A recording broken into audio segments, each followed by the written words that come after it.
Thank you all for tuning in. The following is a presentation of Bald Spots Productions. Be sure to like, comment, and share. Subscribe, follow, whatever it is you've got to do to kick that algorithm into gear and help us reach more people. Yes, it is I, your humble host, Bill Hatch the Third, coming to you live from the Palatial Home Studios of Bald Spots Productions here in the beautiful city of Malden, Missouri. Joining me from a more than acceptable safe social distance is my guest for today, Missy Mastel. Am I saying that right? Mastel? Perfect. Awesome. And I'm excited to get to know you a little bit better today. Hopefully we can get to some areas that people don't normally get to see you in, because I don't want this to be the same as every other show that you've been on. But I always start with the same question, and that is, who are you reading right now? I am reading Carlos Zafón, La Sombra de Viento. Okay. So I'm starting an international book tour for my book. Yes. And we get to go to Spain in a little bit. And I speak Spanish, but I do like to brush up because I don't get a lot of opportunities to practice. So I'm reading in Spanish, like I do every year before we go, and so that I can, keep up on the jargon and all of those things. I like to watch a little Spanish television as well. Okay, great. I've tried that. Before I moved to Missouri, I was in Southern California, and I was going to a Spanish-speaking church, but I really don't speak much Spanish. I actually had to get.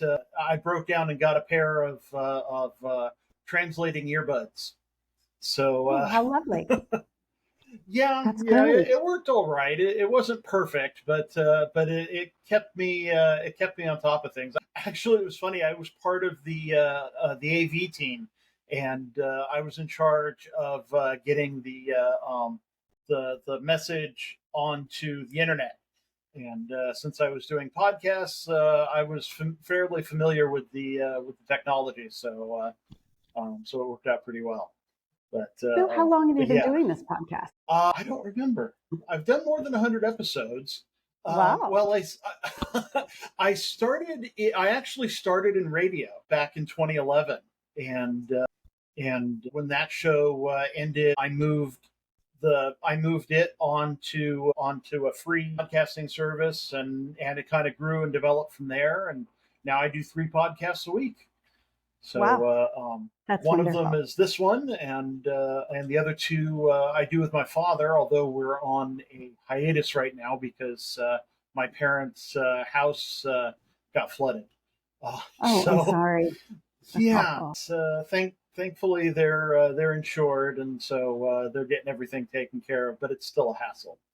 So and a mess. I mean, and a mess. We have family who lives in Houston, and they get flooded quite often. And I mean, it's just a mess. It's just gross, right? I mean, there's just all of your stuff is sort of like, waterlogged. And I'm sorry to hear that. I hope everything works out for them. And insurance is great, but it's still just such a hassle. You're absolutely right. Yeah, it is. Even if insurance takes care of absolutely everything, there's still the hassle of doing it. Yeah. Yeah. So, exactly. But yeah, so the book you're reading, what is the key takeaway in English, if you will, so I can understand? Good point. So it's actually, it's one of the 25 probably most loved pieces of literature out of Spain. Okay. And he wrote it, I think, in 2011, 2012. And it's really a story that takes people through time using books and authors as kind of the construct. So it's fiction, but it's really beautifully written. What I do love about Latin languages in general is that everything's a verb, right?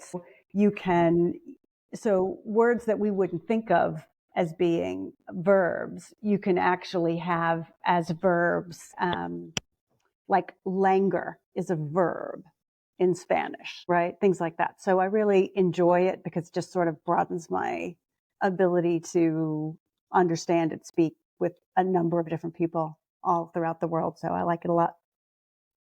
Okay. It's great to be able to communicate with more people, and I've tried learning. Like, I've lived in California, Southern California, most of my life, and I know enough Spanish to order at Taco Bell. Um, I've Probably more tried than learning that if you've lived languages, in and Spain. Yeah.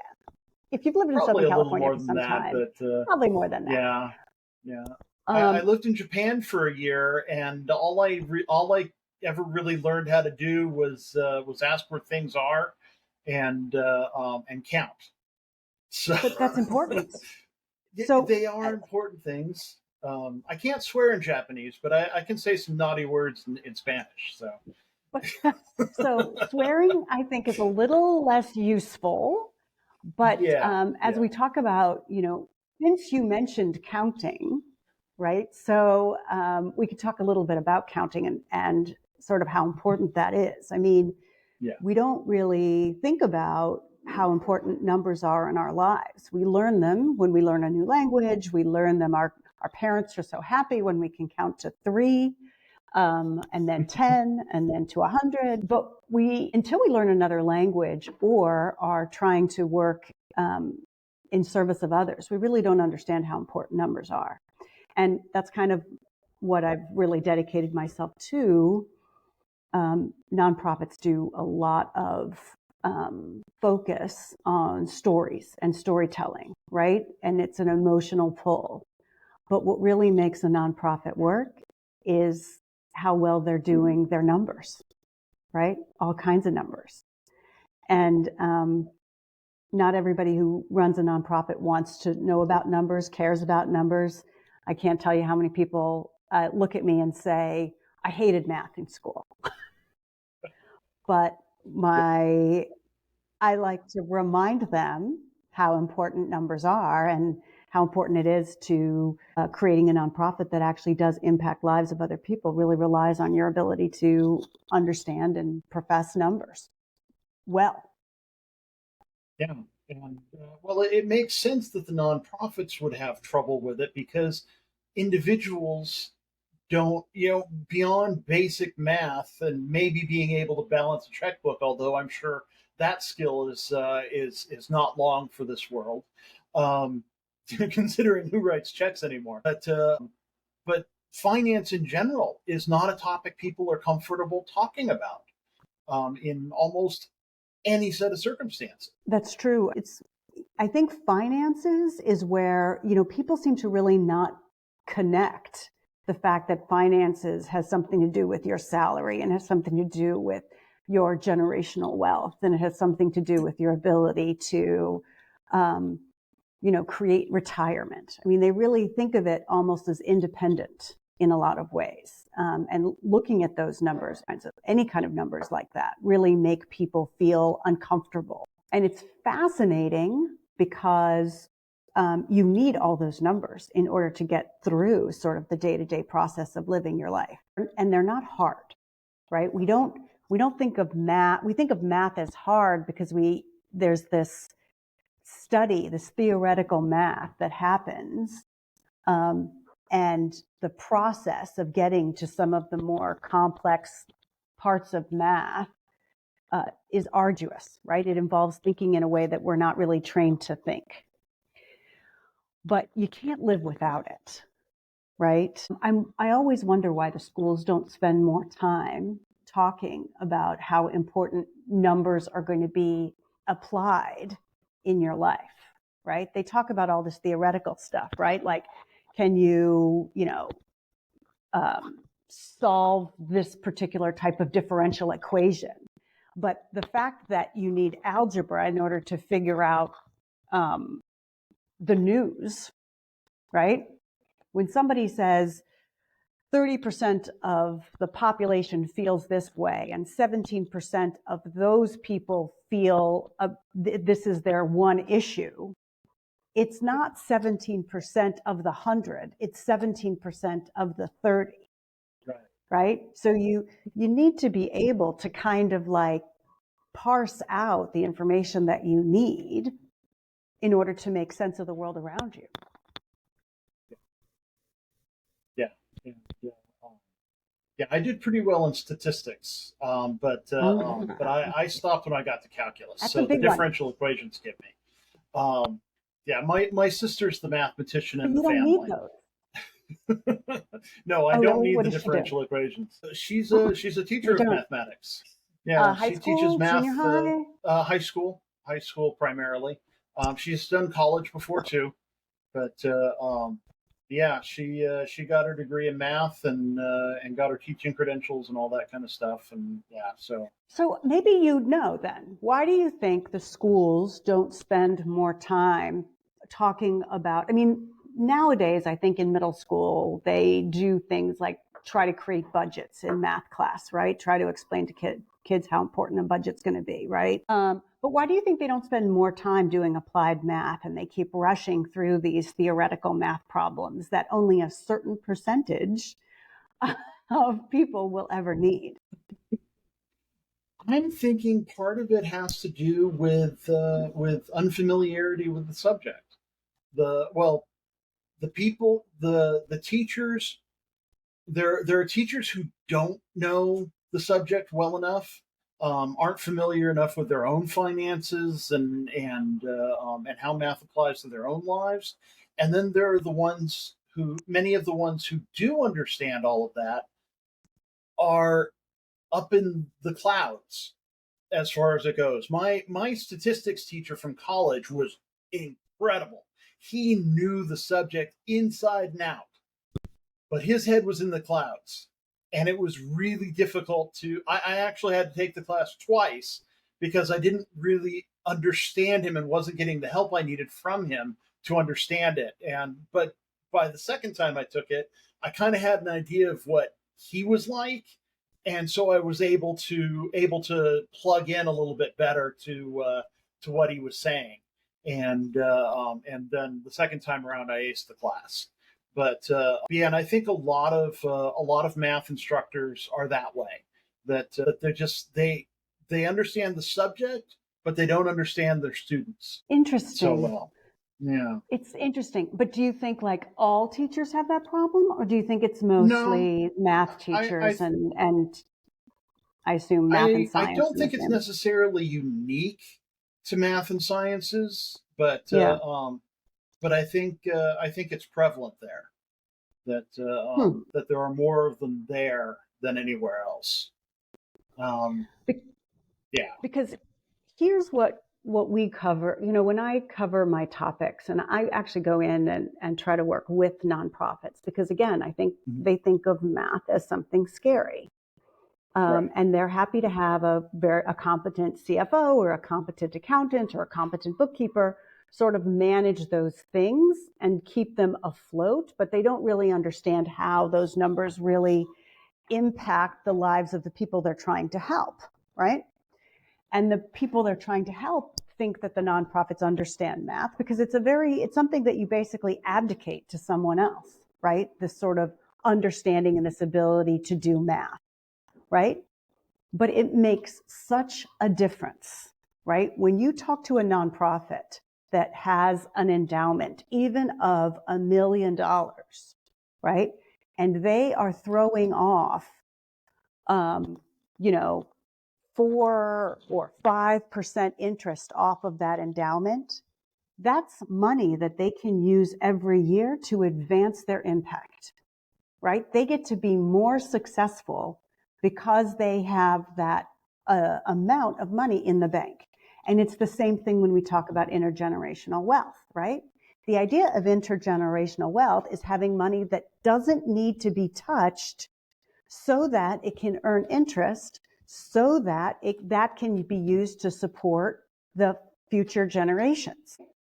So, so when even if you are a nonprofit and you're dealing with people who are doing something in a subsistence level, pardon me, that was a lot to say, um, Yep. you, the idea of putting that carrot out there, of telling people this is what you're headed for, this is what you're looking for. If you have this amount of money in the bank, this is what you can do that you couldn't do beforehand, makes a big difference. When our generation, people who have, you know, a couple $1,000,000 of a property, or, real estate being what it is and all of those things, when they're throwing off money, that money that appreciation, that interest, that growth in value can create new wealth for the next generation. And if we're looking at disparity and, equality in the world, that's the first thing we need to focus on, right? Yeah, people need to understand how generational wealth works. Because what is it? The average inheritance is gone by like the third generation now. Is where it dies, and yeah, that's an interesting statistic. So let's think about that in terms of like nonprofits, right? So a lot of nonprofits that I work with are celebrating like their 50th anniversary, right? And they're kind of stuck because they have maybe a little bit of endowment. They're still, but they've spent into it doing something big for their 50th, whether it was a gala or whether it was a renovation of a property or something like that. They did something and they spent some money, and so their endowment is coming down or something like that. And in the same way that you say that generational wealth is coming, is being sort of eroded as well. So what can we do, right? How do we teach people to understand that any money that they save can grow in such a way that can grow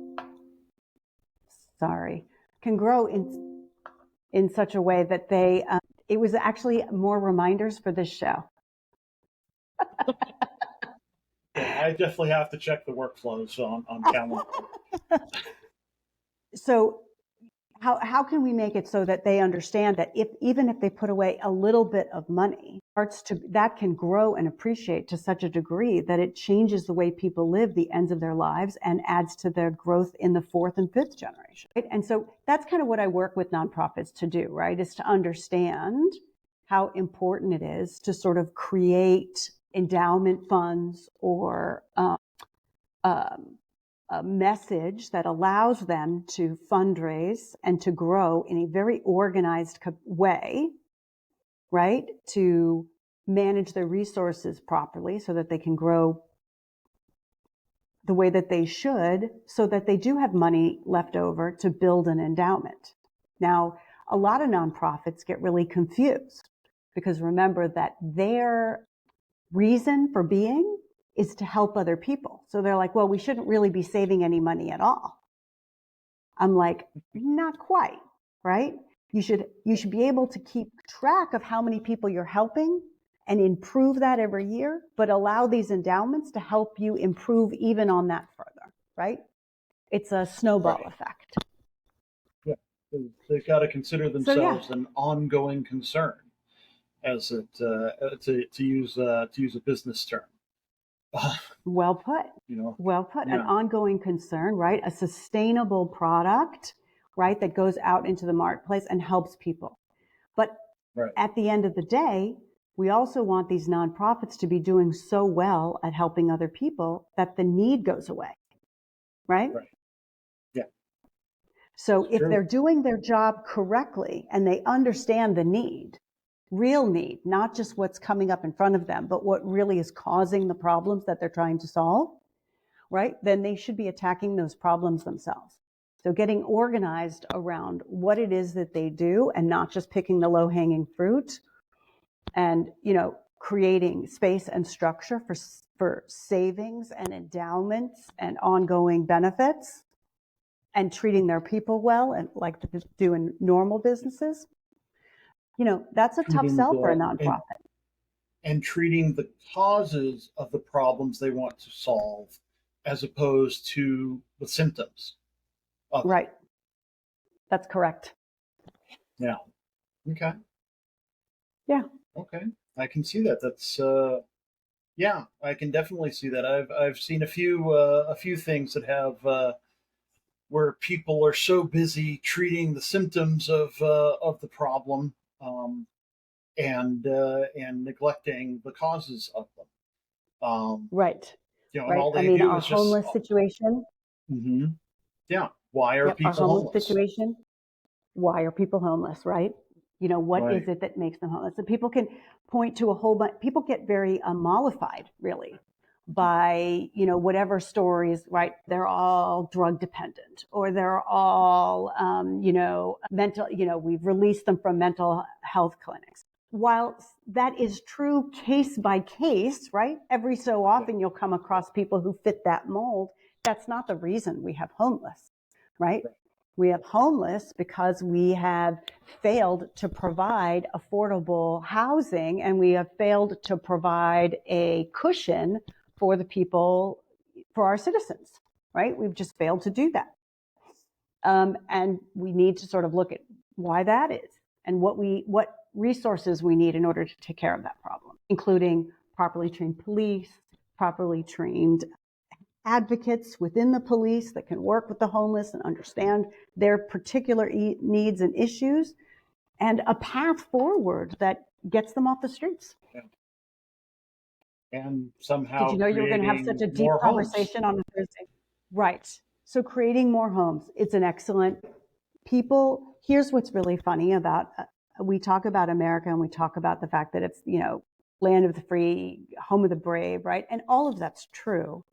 But it's almost as if the moment we enter a different stratosphere of wealth, we want to close the door behind us, right? So if we can finally purchase a home, if somebody or our children can finally purchase a home, then they want your home to appreciate as fast as possible so that no one else can buy a home, right? And so it's not so much people talk about the American dream.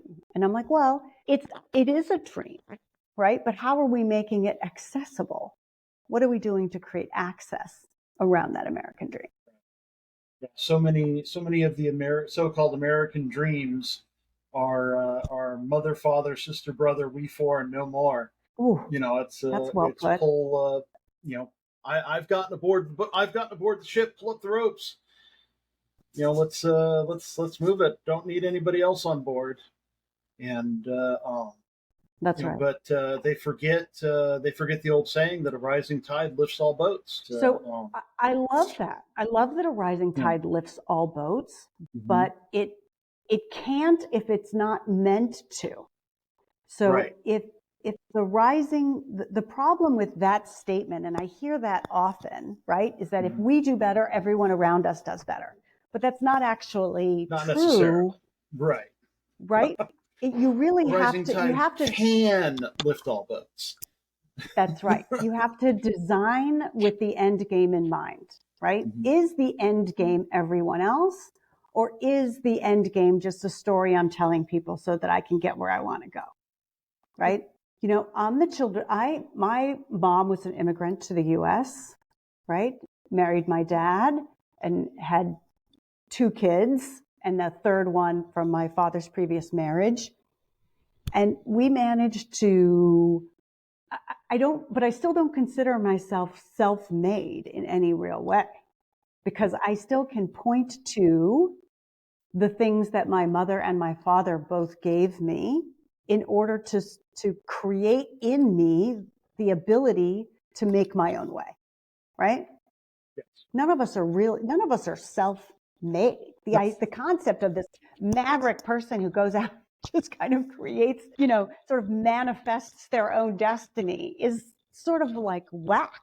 Either your parents are really hardworking or they were really not. But either way, they had something to do with who you are today. Yeah. There really isn't anyone who's truly self-made. I mean, there's so many Right. things you can point to along the way that that either for in a positive way or a negative way directed you on the path that led you to where you are right now. That's So right. And yeah. these opportunities, right? I mean, when I think about opportunities in the U.S. right now, I think about the ability to be mentored, right? We don't have enough opportunities for people to feel mentored, you know, not a path designed for them, but the idea that they could check in with someone ahead of them and do better by having that extra influence, right? We read that Rich Dad, Poor Dad book, right?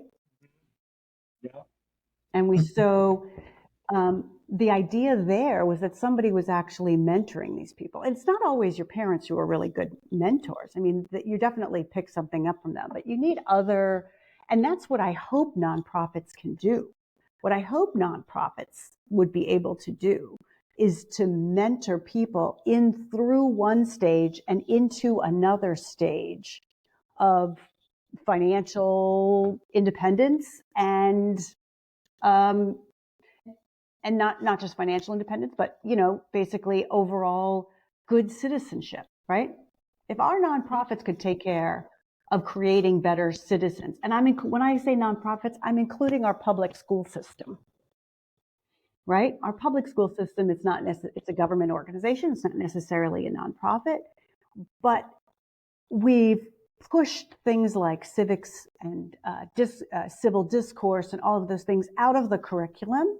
And it's made it really hard. We're very polarized because we don't have any early education opportunities to explore what it means to be in a diverse culture. That's very true.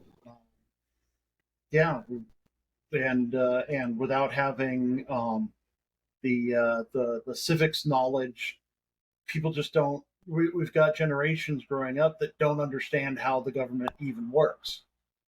And that's right. Those misunderstandings can lead to really bad consequences. I mean, I'm not exactly sure if people are voting for politicians anymore or if they're voting for reality stars, right? I mean, yeah. And the fact that I have to question that means that other people must be. I mean, honestly, on what criteria are you electing officials?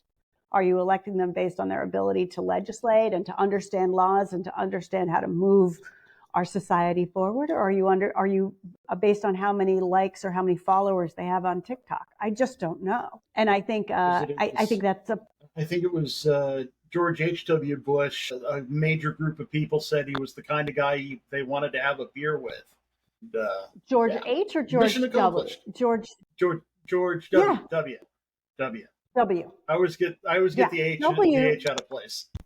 Yeah. I spent a good portion of my years in Washington. So I actually during Bush Senior's years, we could just call him Bush Senior and Bush Junior. But yeah, Bush Junior, definitely somebody you'd want to have a beer with, right?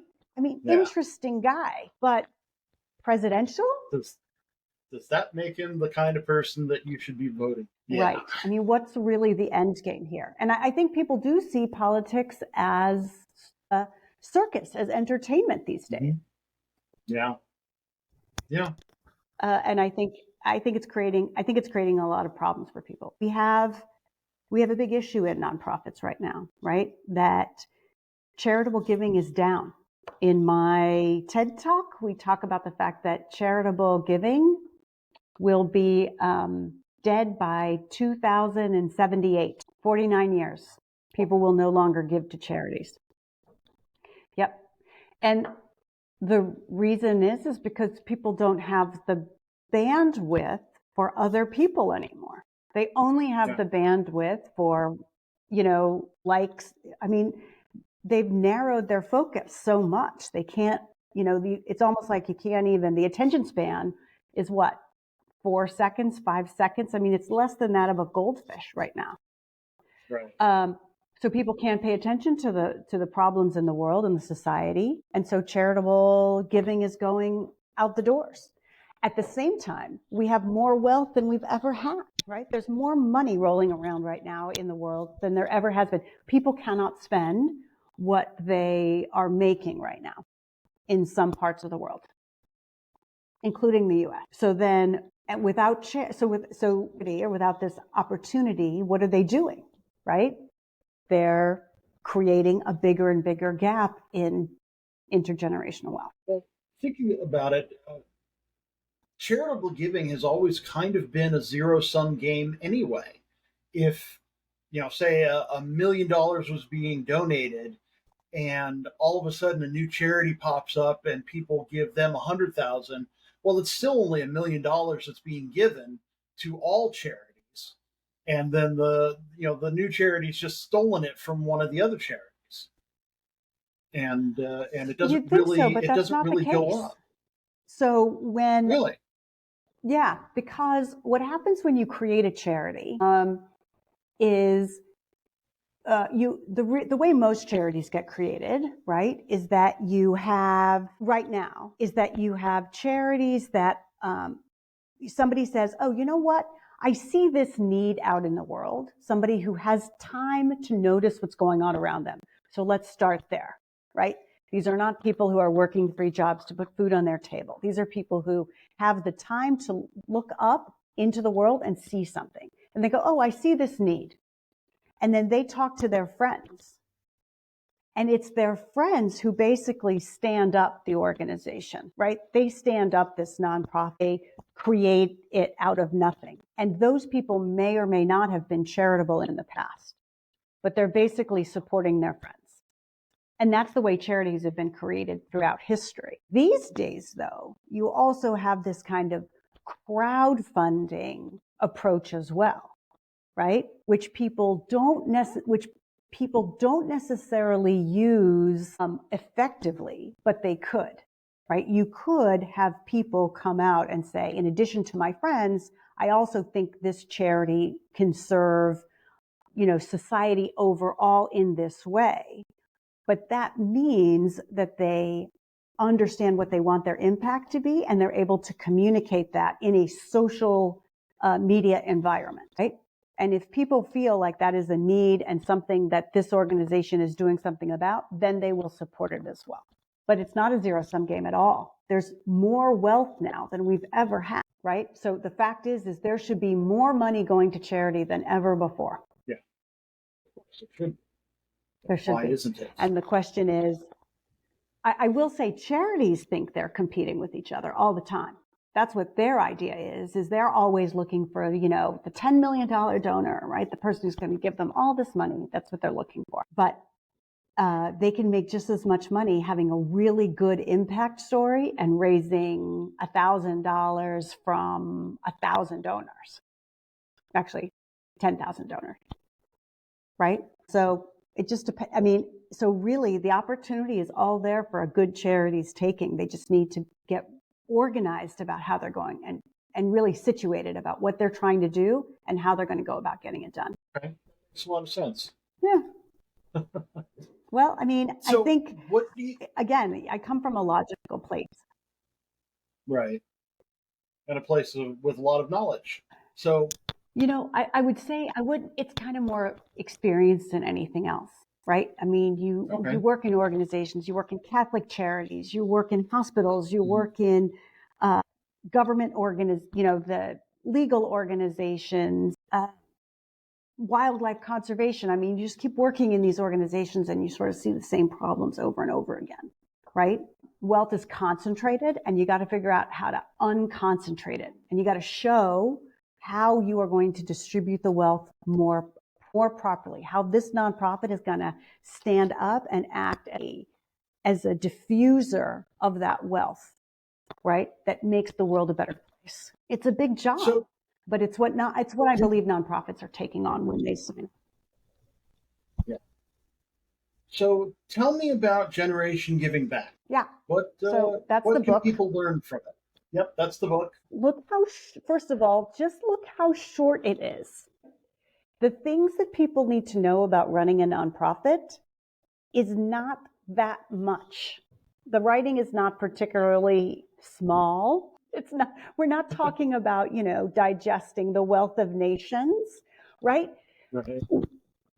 What keeps a nonprofit from doing their best work is really small shifts in the way that they think, right? It's really about, applying logic and impact metrics so that other people can understand them, right? Nonprofits have, as I think I've already mentioned, spent a long time trying to find that perfect story that creates an emotional attachment for the donor, right? If you go on TV, if you watch TV right now, if you watch a Subaru commercial on television, you will never see a car. You will see how much money they donate to Meals on Wheels, how much they do for the SPCA, how much they do for the Parks Foundations, but you won't see a car. I think just recently they started doing some more car ads, but a Subaru commercial for the last 10 years hasn't shown a car in it because people are playing on these emotional concepts that you get, that the giving is all about the why. And it is about the why. But what people really want to know now about charitable giving is how much impact are you having, right? How are you changing lives, and not just this person's life or that person's life, but how are you making this a steady stream of change, right? If you're a breast cancer organization and you've helped 2,100 women with, services around breast cancer in 1 year, and the next year you help 2,150, you essentially, by all absolute numbers, have done better this next year than this year, right? But you don't know. If there's a million more instances of breast cancer, you're losing the battle, right? If there's been a million or a 20% increase in breast cancer and you're only helping 50 more people, you're losing the battle. And I think what people really need to know now, and what this book sort of helps with, is understanding what can people look for to know whether or not the nonprofits are really making the change in the world, the impact that they claim to make. And this teaches the nonprofits how to make the changes so that they know whether or not they're making the right impact in the world. That's quite Heavy. a sea change. Yeah, a little heavy. It's heavy, and yeah. But here's the thing: I love what I do because I think it really helps nonprofits understand. Everyone goes into, when you go into nonprofits, it's not to make $1 million or any multiplier of $1 million, right? The idea of going into nonprofits is because you want to make a difference. So if you really want to make a difference, then make a difference.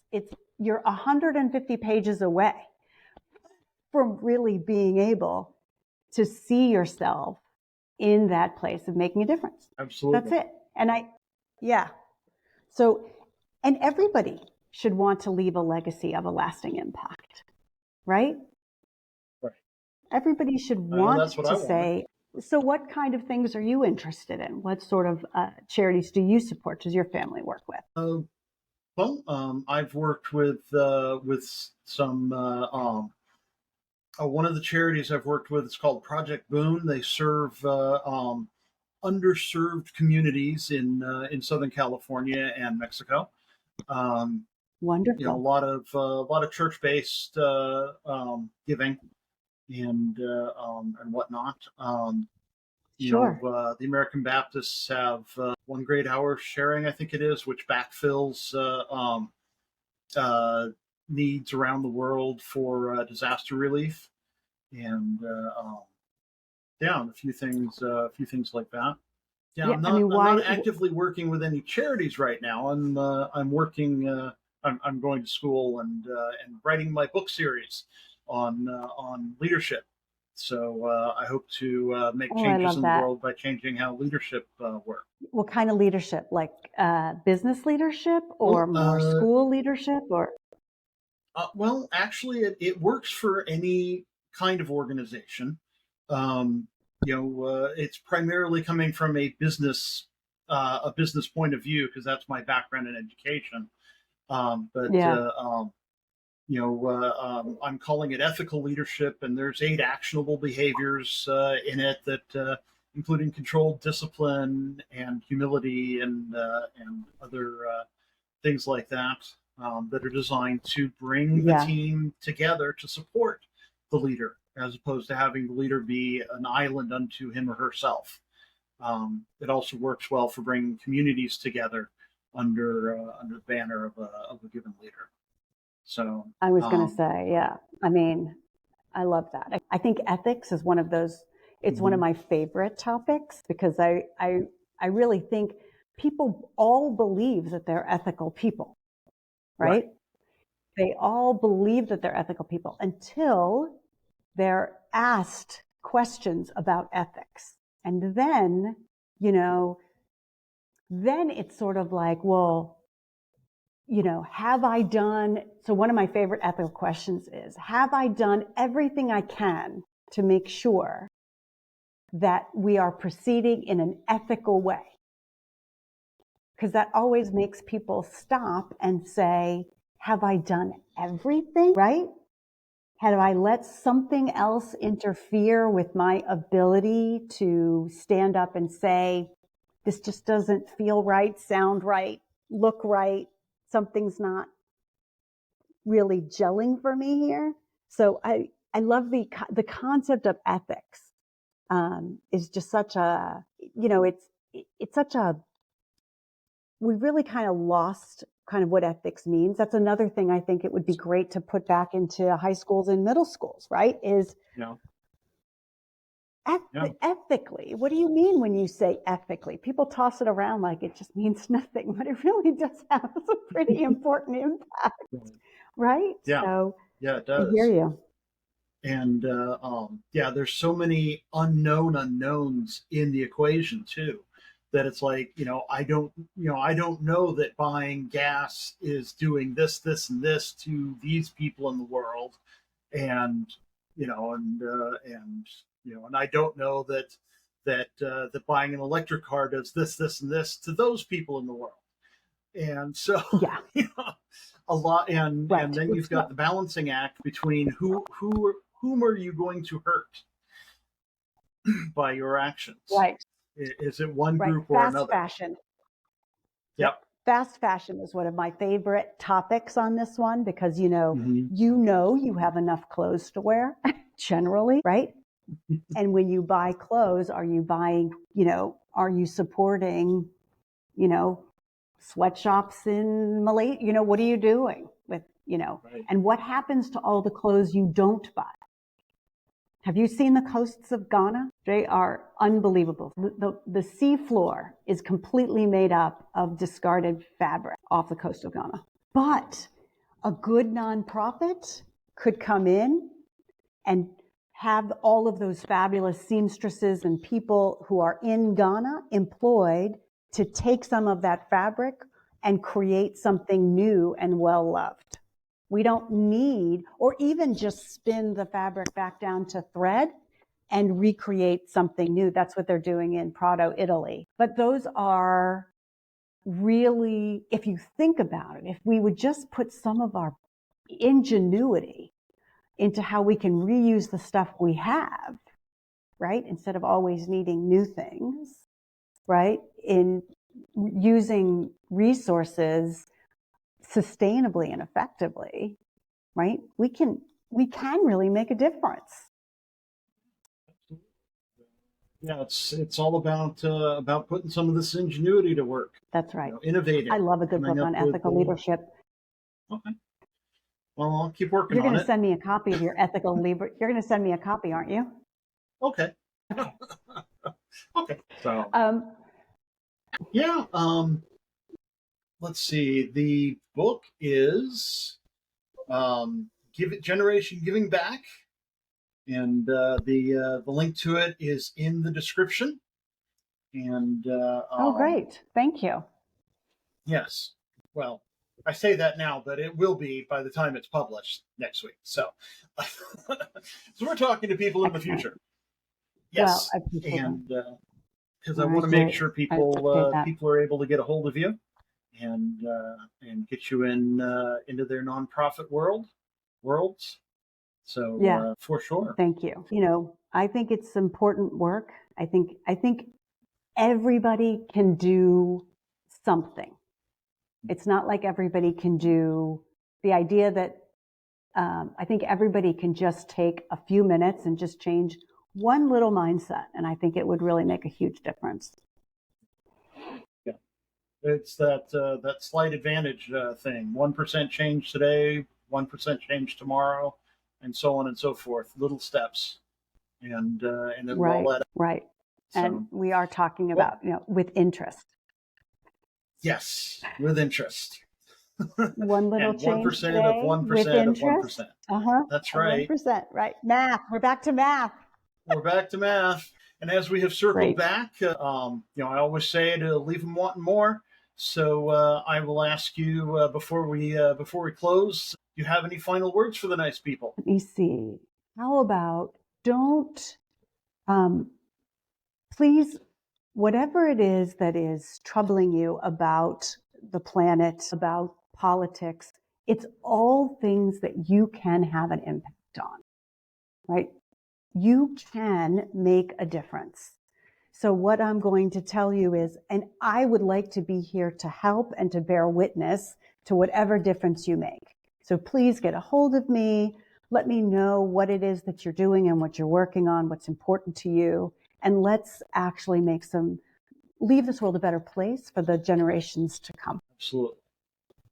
That sounds great. And I will say, everyone, be safe out there. Make some small changes. Remember to wash your hands and stay tuned for the ending credits. Thank you all for tuning in. This has been a presentation of Bald Spots Productions. I'd like to thank our producer, my beloved mother, Eileen Hatch. I'd especially like to thank our associate producer, Paul Hernandez III, for his contribution to the shows this month. Follow his financial channel, HDZ Financial, on Facebook, YouTube, and Instagram to stay on top of the latest financial news and improve your financial literacy. I, of course, am your humble host. I'd also like to thank my very special guest, Missy Mastel. Support the show if you feel so led over on patreon.com. We're known as Bald Spots Pro. Don't you dare miss YWL Online. You can find us on Facebook, YouTube, and wherever fine podcasts are offered. Be sure to tune in next time when my special guest will be Neilborn Caveman. He's an artist for the ones behind the rainbow and with shattered hearts, as well as many other things. You'll find out more on the next episode. And Dr. Andrea Adams Miller. She helps elite CEOs, entrepreneurs, athletes, and celebrities make their dreams come true. She also has a mental health focused nonprofit, How Smiles Heal the World. Be sure to like, comment, and share. Subscribe, follow, whatever it is you've got to do to kick that algorithm into gear and help us reach more people. If you or someone you know needs support now, call or text 988 or chat 988lifeline.org. That is the suicide and crisis lifeline here in the United States.